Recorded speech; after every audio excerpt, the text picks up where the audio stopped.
حامدا ومصلیا اما بعد۔ ناظرین، آج کا موضوع ہے کہ ہم اپنے روزوں کو کامل کس طرح سے بنائیں۔ آگے بڑھنے سے پہلے ہم یہ سمجھ لیں کہ اللہ تبارک و تعالی ہمارے ساتھ بہت زیادہ رحم و کرم کا معاملہ فرماتے ہیں۔ یہ مستقل ایک موضوع ہے کہ اللہ تبارک و تعالی کس قدر ہمارے ساتھ رحم و کرم کا معاملہ فرماتے ہیں۔ اللہ کے نبی نے اس کی مثالیں دے کر بیان کیا ہے، لیکن ہم اس کی تفصیل میں آج نہیں جائیں گے۔ ہم یہ سمجھیں کہ ہم 11 ماہ اللہ کی نافرمانیاں کرتے ہیں، اللہ کے احکام کو توڑتے ہیں، آپس میں ایک دوسرے پر ظلم و زیادتی کرتے ہیں، لوگوں کے حقوق کو، اللہ کے بندوں، اللہ کی مخلوق کے حقوق کو پامال کرتے ہیں۔ اللہ تبارک و تعالی اگر چاہتے تو ہماری پکڑ فرما لیتے، ہمیں توبہ کرنے کا موقع نہ دیتے، لیکن اللہ تبارک و تعالی کتنے کریم ہیں، کس قدر رحم و کرم کا معاملہ فرماتے ہیں کہ ہمیں ہر سال رمضان کا مہینہ دیتے ہیں۔ رمضان کا مہینہ کوئی عام مہینہ نہیں ہے،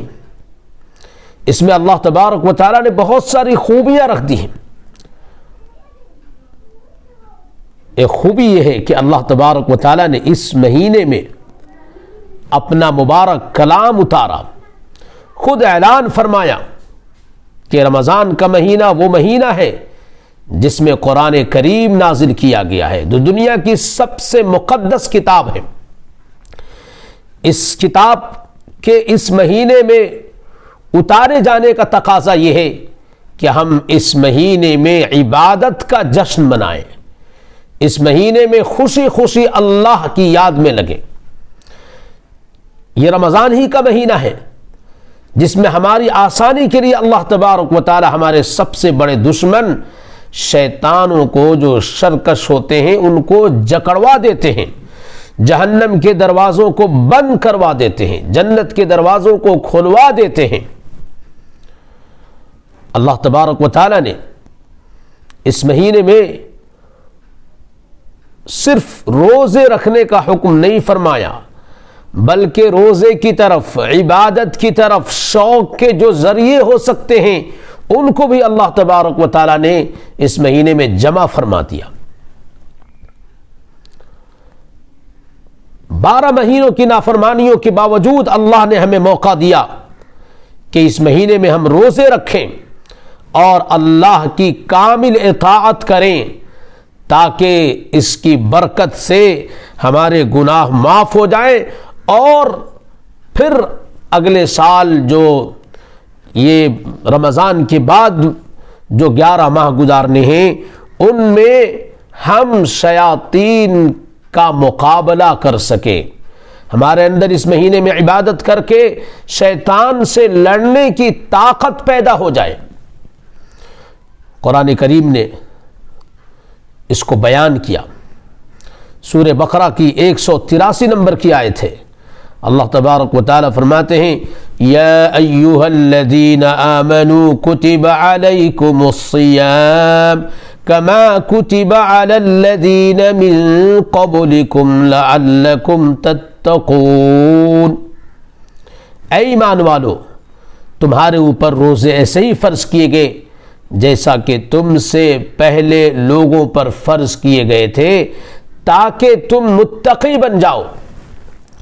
روزے میں اللہ تبارک و تعالی کھانے پینے سے منع فرما دیتے ہیں۔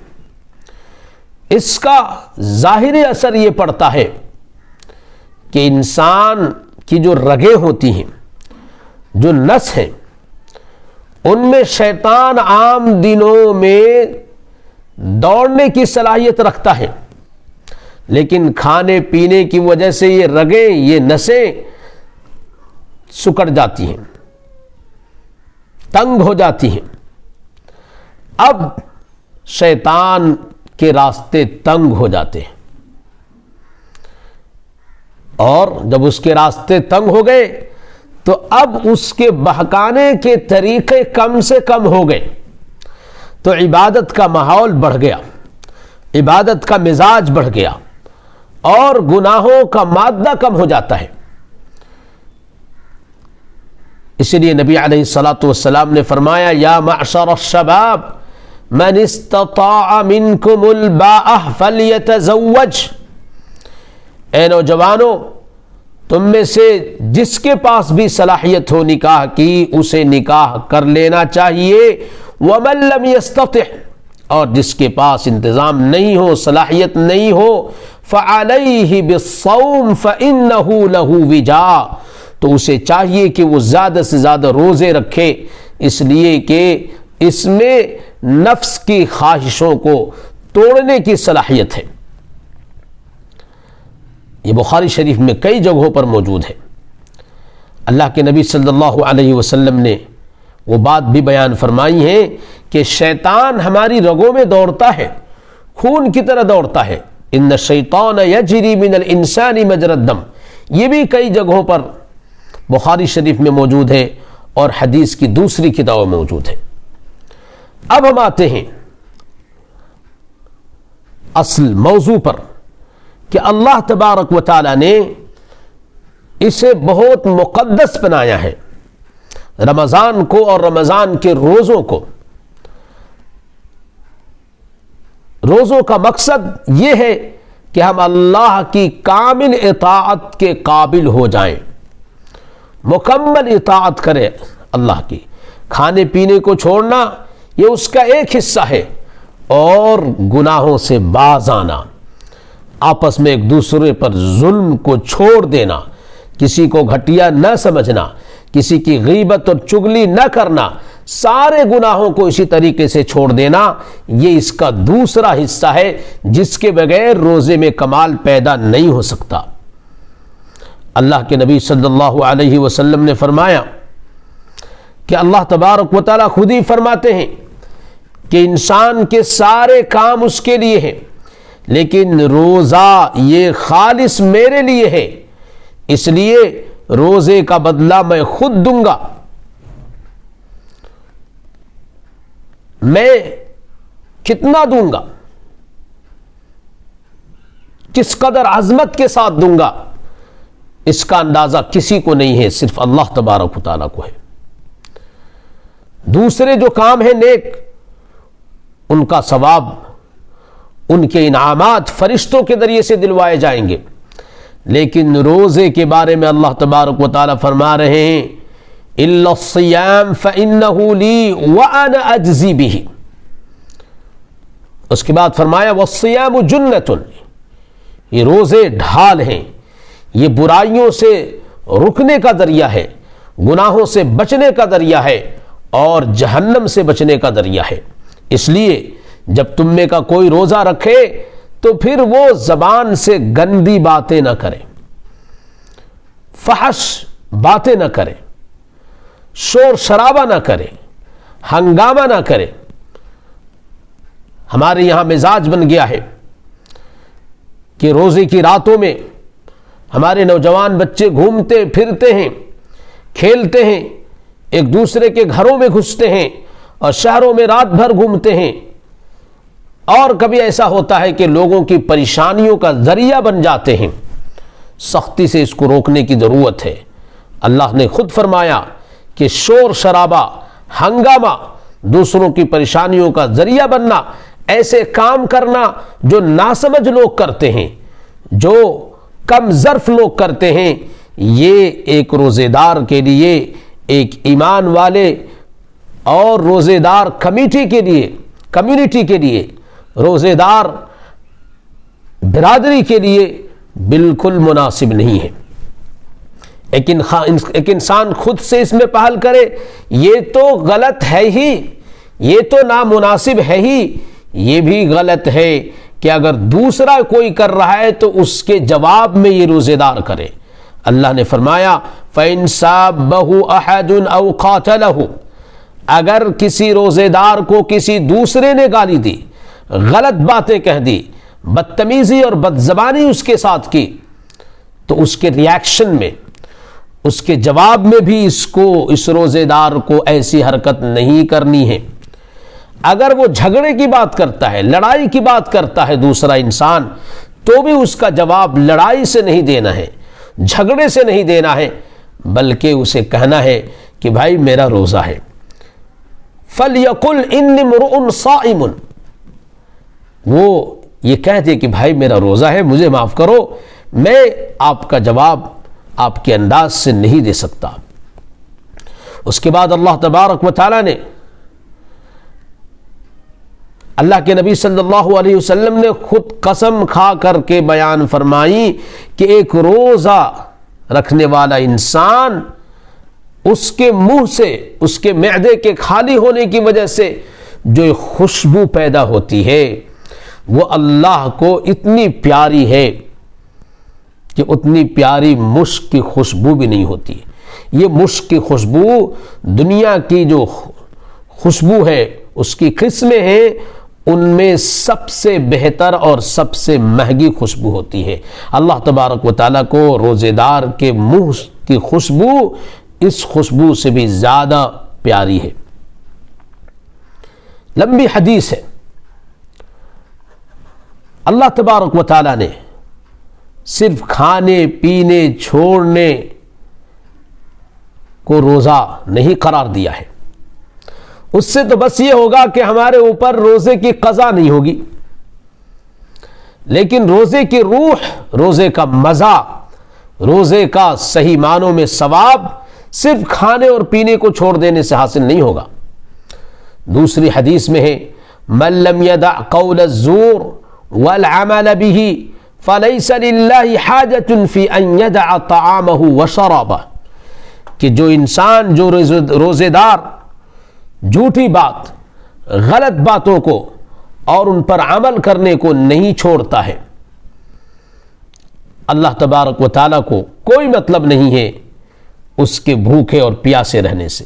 یہ بھی بخاری شریف میں ہے۔ ایک اور حدیث ہے جو صحیح حدیث ہے، اللہ کے نبی صلی اللہ علیہ وسلم سے بھی یہ ثابت ہے اور حضرت عمر سے بھی یہ ثابت ہے، کہا گیا کہ لیس الصیام عن الطعام والشراب، کہ روزہ صرف کھانے اور پینے کو چھوڑنے کا نام نہیں ہے، وَإِنَّمَا الصِّيَامُ مِنَ اللَّغْوِ وَالرَّفَثِ، لغو بات، بیہودہ بات، بیکار باتوں کو چھوڑنے کا نام ہے۔ اصل میں اعلیٰ درجہ اس کا یہ ہے روزے کا کہ انسان لغو باتوں سے باز آ جائے، بیہودہ باتوں سے باز آ جائے، گندی اور فحش باتوں کو چھوڑ دے، یہ ہے روزہ۔ ہمیں یہ کرنا ہے، خاص طور سے اس کی مشق کرنی ہے کہ ہماری زبان پر کوئی بیہودہ بات نہیں آئے، کوئی غلط بات نہیں آئے۔ غلط باتوں میں غیبت کرنا بہت بہت بہت بہت بڑی غلط بات ہے، جس کو قرآن کریم نے بیان کیا ہے، اور کئی ساری احادیث میں غیبت یعنی کسی کے عدم موجودگی میں، کسی کے غائبانے میں اس کی برائی بیان کرنا۔ اس کے بارے میں کچھ لوگوں نے یہاں تک کہہ دیا کہ اگر غیبت ہم کرتے ہیں کسی آدمی کی عدم موجودگی میں، اگر ہم اس کی برائی بیان کرتے ہیں روزے رکھتے ہوئے، تو روزہ بھی ٹوٹ سکتا ہے، جیسے کھانے پینے سے ٹوٹ جاتا ہے۔ یہ عام علماء کا قول نہیں ہے، کچھ لوگوں نے یہ بات کہی ہے، لیکن اتنی بات تو طے ہے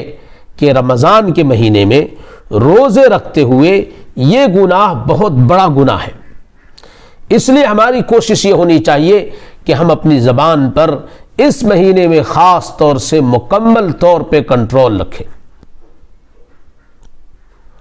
اور دھوکے سے بھی، غلطی سے بھی ہم کسی کی برائی نہ کریں، ہم کسی کے غائبانے میں اس کی ان باتوں کو بیان نہ کریں جنہیں ہم اس کے سامنے بیان نہیں کر سکتے، اس لیے کہ وہ ان کو سنے گا تو وہ باتیں اسے بری لگیں گی۔ یہ بہت بہت بڑا کام ہے کہ ہمارے اندر یہ بات پیدا ہو جائے، یہ صلاحیت پیدا ہو جائے کہ ہم کسی کی برائی نہیں کرتے، کسی کی آدمی موجودگی میں اس کی وہ بات بیان نہیں کرتے کہ اگر وہ سنے تو وہ بات اس کو اچھی نہ لگے،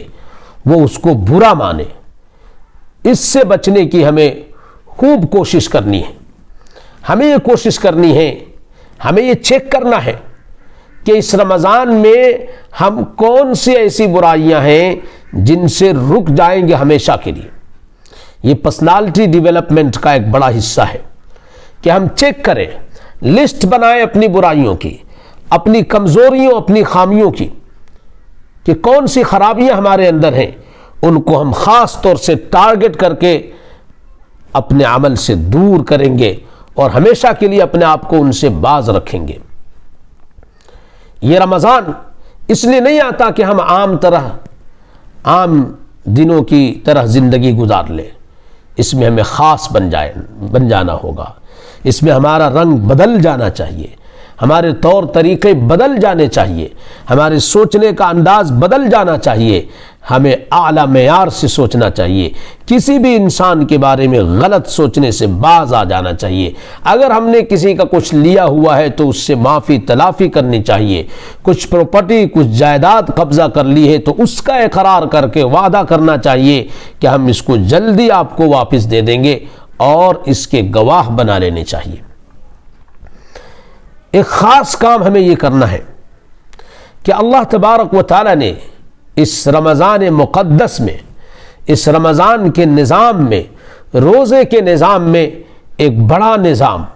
بہت ہی اہم بات، بڑا اہم موقع دیا ہے، وہ سحری کا موقع ہے۔ اس سحری کے موقع کو ہمیں ایک تیر سے کئی شکار سمجھنا چاہیے۔ اس میں سب سے پہلے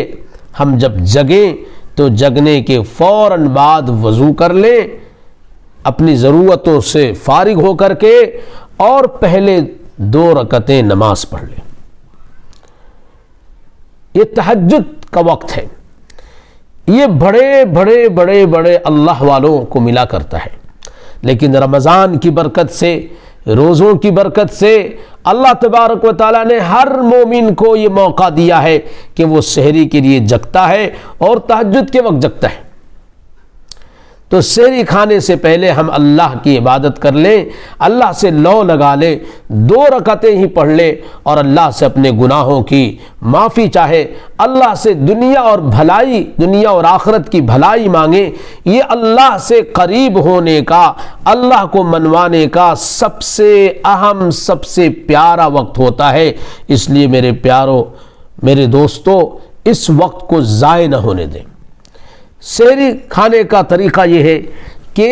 اخیر حصے میں کھایا جائے، فجر کے وقت سے آدھا گھنٹہ پہلے، 40 منٹ پہلے آپ سحری کھانا شروع کریں اور پھر 7، 8، 10 منٹ پہلے ختم کر دیں۔